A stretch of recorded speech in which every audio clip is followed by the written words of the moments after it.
Ainda hoje o termo é utilizado para se referir a lideranças políticas e chefes de executivo que têm que se dirigir diretamente às massas, à grande população, normalmente utilizando ferramentas como o seu carisma pessoal, o seu dom para lidar com as massas. Para alguns historiadores, o populismo já começaria na Era Vargas. Para esses pesquisadores, o populismo iniciaria de 1930 até 1940 até 1964, quando a democracia é derrubada por um golpe militar. Para essas pessoas, o populismo havia começado porque Vargas havia iniciado a sua política trabalhista de outorgação dos direitos trabalhistas para se aproximar com a população. Mas para outros pesquisadores, só é possível falar em populismo a partir de 1945, quando Vargas chega do poder, porque o populismo só poderia se manifestar em um estado onde os trabalhadores pudessem participar diretamente da política, elegendo os presidentes que melhor se comunicassem com eles. Em todos os casos, o conceito se refere a um momento em que ocorre grande participação política da população urbana, as massas, como característica mais visível do processo de modernização econômica do Brasil. Tanto é que, para esses pesquisadores, o populismo teria acabado a partir do golpe de Estado que instituiu uma ditadura militar, que a partir de 1964, que restringiu por longos e longos anos a participação das pessoas na política.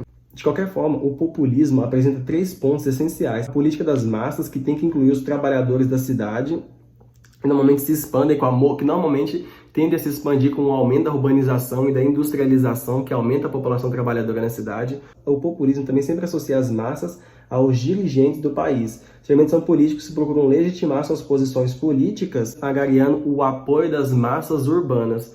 O populismo também acontece quando existe a presença de um líder carismático, aquele político que consegue liderar as massas da cidade e conciliar os interesses dos grupos dominantes com a massa da população, que é quem lhe dá sustentação.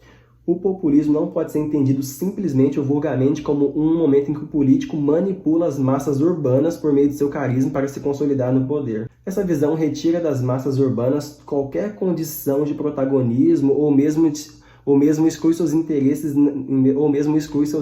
mais imediatos.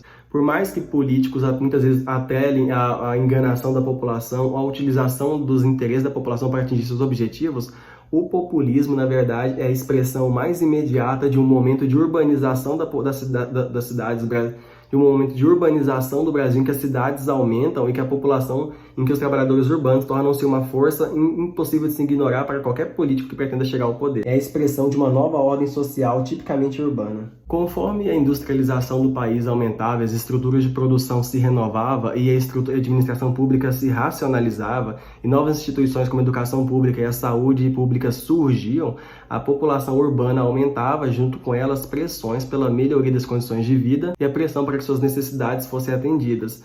A nova república atendia muitas reivindicações populares, mas ao mesmo tempo garantia que a ordem econômica e social do país não fosse alterada. Dessa maneira, o poder continuava nas mãos das elites, com a imensa maioria da população excluída do verdadeiro processo de decisões econômicas e políticas.